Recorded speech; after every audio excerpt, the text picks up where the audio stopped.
Hello students, welcome to internetpadhai.com। आप सभी का बहुत बहुत स्वागत है। मैं यहाँ पे आपको 6 to 12th का सिलेबस करवाऊंगी और जैसा कि आप सभी को पता है वो सिलेबस मैं आपको कंप्लीट करवा रही हूँ और यहाँ पे मैं आपको वो पूरा सिलेबस बिल्कुल सीक्वेंस वाइज कवर करवाऊंगी। और अगर आपको पीछे का कोई वीडियो छूट गया या फिर आपने पीछे के वीडियोस नहीं देखे हैं तो आप internetpadhai.com पे उन वीडियोस को देख सकते हैं। इसके अलावा internetpadhai.com पे आपको पूरा सिलेबस सीक्वेंस वाइज मिल जाएगा।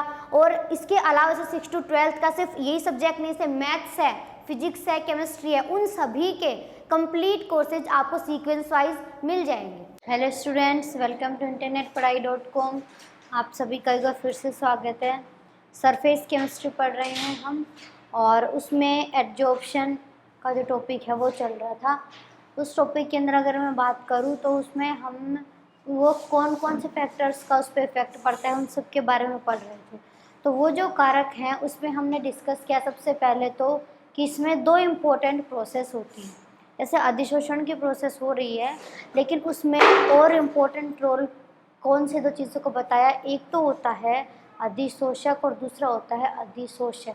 यानी कि एक तो जिसका मेनली प्रोसेस जिसके साथ हो, दूसरा जिसकी सरफेस पे हो, तभी सरफेस से रिलेटेड होगा, तभी तो सरफेस केमिस्ट्री बोलेंगे। अब उसके अंदर तो पहला तो पॉइंट मैंने ये बताया, दूसरा मैंने आपको बताया कि उसका जो सरफेस एरिया है यानी कि क्षेत्रफल को अगर थोड़ा सा हम एक्सटेंड की बात कर ले, यानी कि जो ठोस अधिशोषक होते हैं उसके जो पृष्ठीय क्षेत्रफल होता है, सरफेस एरिया की बात हम कर रहे हैं, तो उसके बारे में डिस्कस किया हमने। दूसरी चीज़ क्या बताई सरफेस एरिया में कि सरफेस एरिया के जितना ज़्यादा से रिलेटेड बताया कि ज़्यादा कैसे भाई, जो एक तो आकार छोटा है मतलब पीसेस में टुकड़ों में है, एक उसका चूर्ण है तो क्षेत्रफल बड़ा नहीं बड़ा। तो इसीलिए उसने बताया कि जितना उसका कणों का आकार जो है जितना छोटा होगा पृष्ठीय क्षेत्रफल के अंदर अधिशोषण के प्रोसेस उतनी ही क्या होती है, ज़्यादा होती है। कैसे बताया था, हाइड्रोजनीकरण की प्रोसेस बताई थी वनस्पति तेलों के। तो निकेल के जो जो टुकड़े थे उनकी वजह से उसका चूर्ण बना दिया जाए ना तो वो ज़्यादा इफेक्टिव होता है। किस लिए भाई, एरिया बढ़ गया, उसका पीस जो था उसका हमने चूर्ण बना दिया तो उससे क्या होता है कि पृष्ठ क्षेत्रफल पे इफेक्ट पड़ता है और उस पृष्ठ क्षेत्रफल को बढ़ाने के लिए ही उसका क्या बनाया, हमने चूर्ण बनाया है। इसलिए हम क्या करते हैं कि जो ये प्रोडक्ट की बात हम कर रहे हैं, जैसे हाइड्रोजनीकरण की बात कर रहे हैं, तो उसमें हमने क्या किया, अधिशोषण को बढ़ाने के लिए जो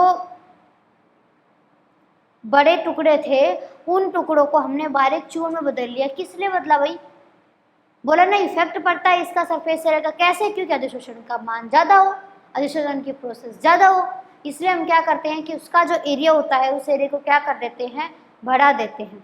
तो ये प्रोसेस होती है। फिर अब इसके अंदर जैसे अगर मैं बात करूँ टेम्परेचर की, है ना, पहला तो क्या हो गया हमारा अधिशोषण अधिशोष्य की प्रकृति, दूसरा हमारा आता है कि जो पृष्ठ एरिया वो सरफेस एरिया होता है उससे रिलेटेड। तीसरा पॉइंट हम लेते हैं ताप का प्रभाव, है ना।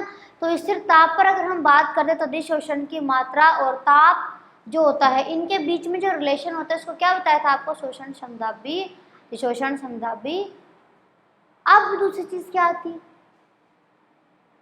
अब ताप के बारे में जब बताया आपको किसका इफेक्ट होता है तो इसको भी ना अधिशोषण को हम दो पार्ट में बांटते हैं। कौन कौन सा अधिशोषण भाई, अब डिस्कस करेंगे उसके बारे में, ठीक है।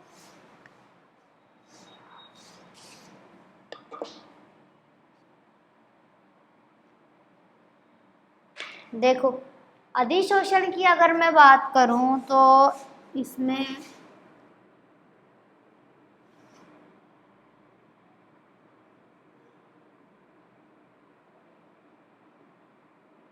कौन से कारक पढ़ रहे थे हम,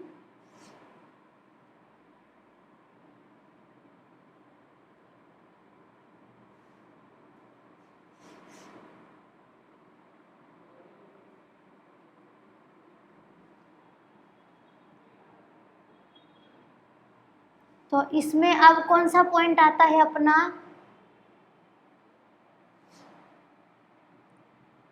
ताप का प्रभाव।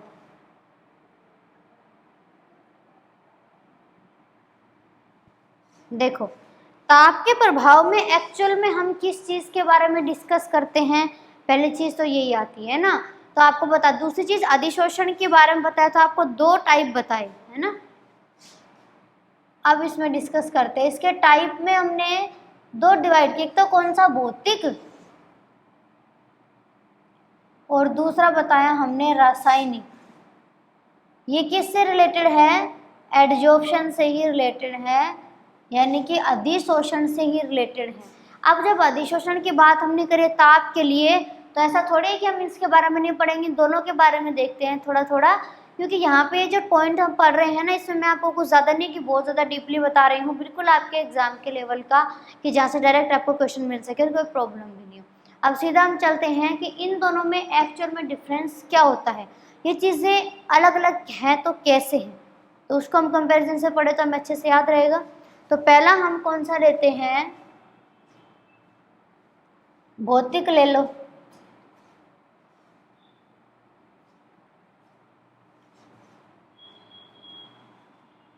भौतिक अधिशोषण,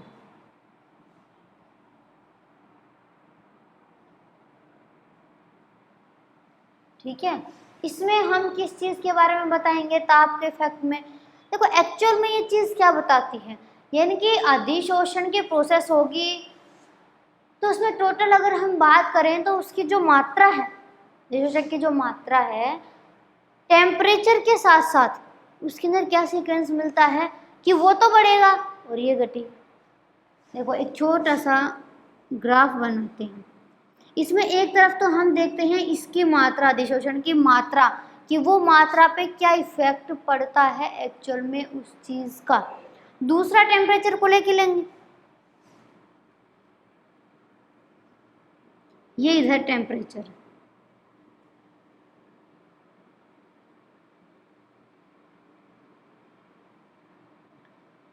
लेकिन आपको पता है एक्चुअल में अगर हम यहाँ पे कांस्टेंट की बात करें तो प्रेशर की बात हम जरूर करेंगे कि प्रेशर कैसा रहा,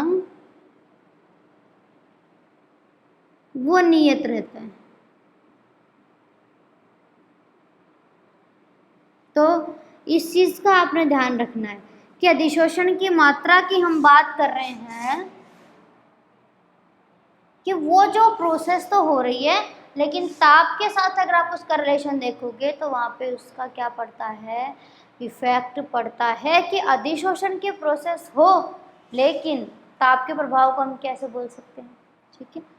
तो क्या बताया इसमें, पॉइंट लिख लेते हैं हम, नोटिस, अधिशोषण की जो मात्रा है उस पे हमने बोला ताप का प्रभाव, यानी कि वो क्या बताया कि वो जब बढ़ रही है मात्रा ताप में बढ़ने पर कम होती है, ये हमने बोला।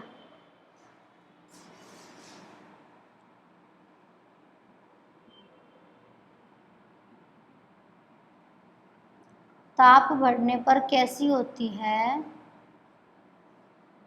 कम होती है। ये कौन सा पता चला आपको, भौतिक अधिशोषण की जो प्रोसेस है उसके बारे में पता चला। अब यहाँ पे एक छोटा सा क्वेश्चन बनता है कि ये कम हो रहा है क्यों, क्या कि ताप बढ़ने पर इसका जो मान पे इफेक्ट पड़ा है, यानी कि वो कम होता है, तो क्यों हो जाता है, देखेंगे हम। दूसरा आप पॉइंट देखो इसी के अंदर, रासायनिक वाला,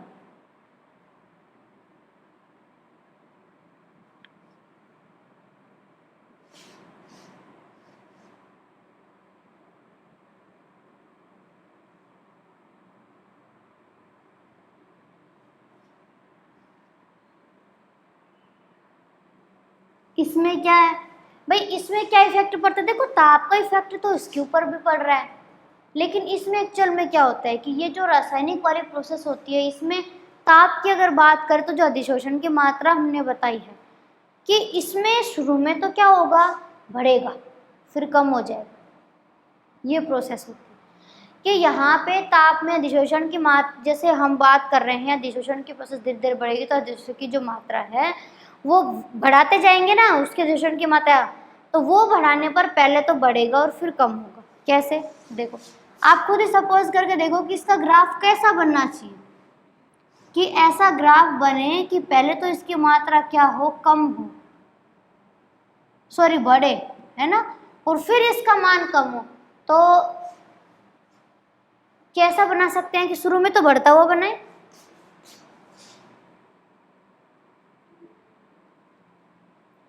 और फिर क्या हो जाए, कम हो जाए। तो आप मुझे ये बता दो, ये जो इसका पीक पॉइंट है यहाँ तक बताओ बढ़ा नहीं बढ़ा, बढ़ा है ना, और इसके बाद में कम हो गया। तो अब इसमें नोटिस क्या करोगे आप कि जो x अपॉन m है, दिशन की जो मात्रा है, वो बढ़ाने पर टेम्परेचर का अगर अपन इफेक्ट देखते हैं तो पहले तो शुरू में तो क्या होता है, बढ़ता है, और फिर क्या हो जाता है, घट जाता है, कम हो जाता है। तो ये चीज़ आपको दिख रही है ना इस ग्राफ में कि ये एक्चुअल में किस तरीके से तो बढ़ रहा है और किस तरीके से कम हो रहा है। तो इसमें तो कोई कन्फ्यूज़न नहीं है, आराम से बता सकते हैं, पहले बढ़ेगा फिर घटेगा। अब इसमें आप एक चीज़ देखो, तो यहाँ पे प्रेशर की अगर बात करें तो वो भैया भाई बात रहेगी आराम से यहाँ पे कि प्रेशर का क्या इफेक्ट है।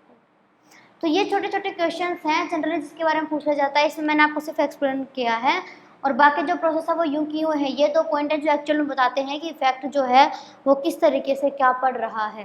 तो यहाँ पे आपको भी दिख रहा है कि ज़्यादा कुछ नहीं किया, ठीक है, तो आप तो आराम से पढ़ सकते हैं। आप इतना समझ में आ गया है ना, तो आप वीडियो को लाइक कीजिए, कमेंट बॉक्स में कमेंट करके बताएं कि आपको मेरा पढ़ाया हुआ कैसा लगता है, और हमारे इस क्वालिटी एजुकेशन की इनिशिएटिव को सभी लोगों तक पहुंचाने के लिए वीडियो को लाइक कीजिए, शेयर कीजिए, क्योंकि जितना ज़्यादा और जितना जल्दी आप वीडियो को लाइक करोगे, शेयर करोगे, उतनी ही जल्दी हमारी एक्सपर्ट की टीम आपको बाकी सभी सब्जेक्ट भी जल्दी से जल्दी प्रोवाइड करवाएगी। बट उसके लिए पहले आपको सब वीडियोस को लाइक करना होगा, शेयर करना होगा, सब किसी वीडियोस को लाइक और शेयर, और हमारे साथ में सभी सब्जेक्ट को फॉलो करते रहिए। तो चलिए स्टूडेंट्स, अब हम सोल्व करते हैं एक छोटा सा क्वेश्चन, है ना, कि ताप के साथ जब ये रिएक्शन हो रही है तो ये क्यों हुई भाई।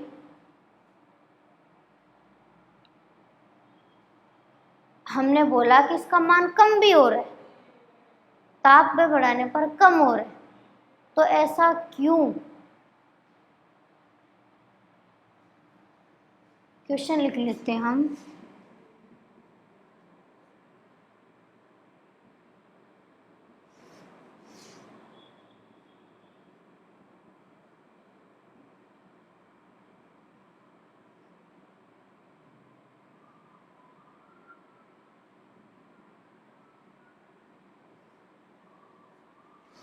ये जो इस टाइप के क्वेश्चन होते हैं भाई, इस पे इफेक्ट पड़ा तो एक्चुअल में किस चीज़ के बारे में बताया। देखो, अधिशोषण की प्रोसेस हुई है, आपको पता है। ये जो प्रोसेस होती है इसमें पता है क्या होता है,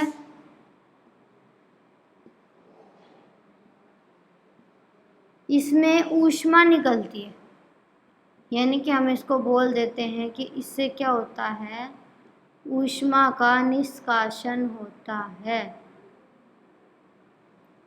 पहली प्रोसेस ये बताई, किससे रिलेटेड है ये जिन्नी बोलना है, ये रिलेशन है अधिशोषण की प्रोसेस का, कि हमने बोल तो दिया उस चीज़ का, लेकिन एक्चुअल में क्या होता है कि ऊष्मा क्या होती है, निकलती है, इसलिए ये वर्ड लिखा मैंने, निष्कासन मतलब निकलना। अब जैसे मैं एक प्रोसेस का एग्जाम्पल दे दूँ, जैसे साम्य अवस्था पर, तो उस पर क्या इफेक्ट पड़ेगा। देखो, अगर साम्य की बात करें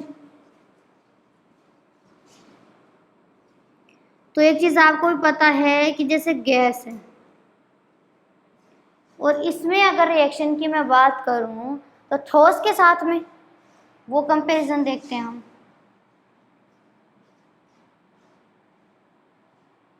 ठीक है, गैस थी और एक ठोस था, इसके साथ में क्या निकलेगी, ऊष्मा निकलेगी।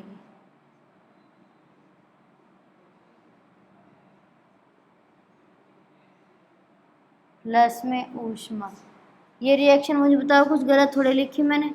भाई रिएक्शन हो रही है तो प्रोडक्ट तो जो बनेगा वो ही बनेगा, लेकिन साथ में क्या निकलेगी, साथ में ऊष्मा निकलेगी।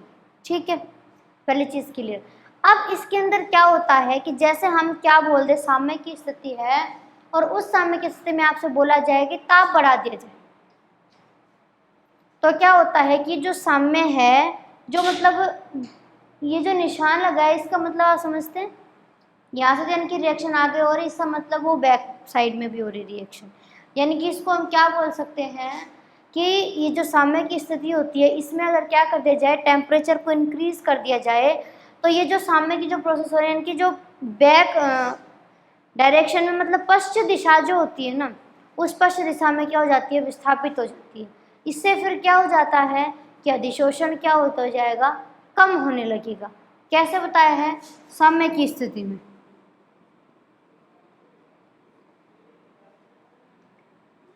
इस चीज का आपने ध्यान रखना है।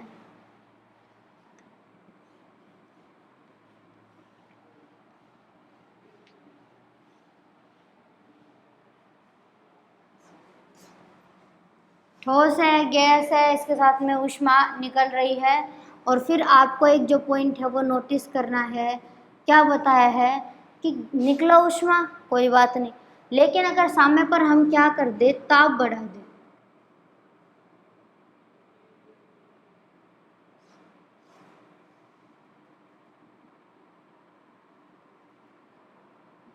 तो इसका इफेक्ट आपको क्या देखने को मिलेगा, जो कि मैंने आपको बताया है कि ये जो प्रोसेस हो रही है क्या हो जाएगी, वापस होने लग जाएगी।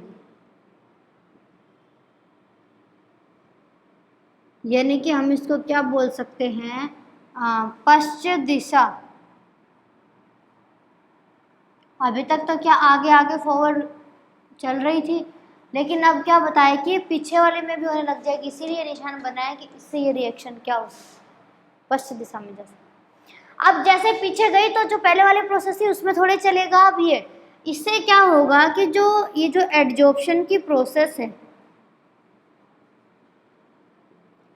ये एडजॉर्प्शन क्या हो जाएगा, कम हो जाएगा। और अगर हम भूल भी जाते हैं इस चीज़ को कि कम होगा ज़्यादा, तो आप ऐसे सोचो कि जब किसी चीज़ की मात्रा ज़्यादा हो रही है, हमने ये बोल दिया कि जैसे हमने वर्ग ताप का इफेक्ट पड़ता है कि ताप में वृद्धि करो तो ये क्या हो जाता है, इसकी जो मात्रा दूषण की क्या होती है, घटती है ना।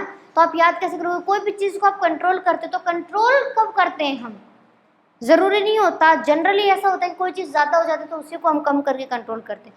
बहुत कम बार हमें सिचुएशन देखने को मिलती है कि कम है और हमने उसको ज़्यादा करना पड़ रहा है, ठीक है।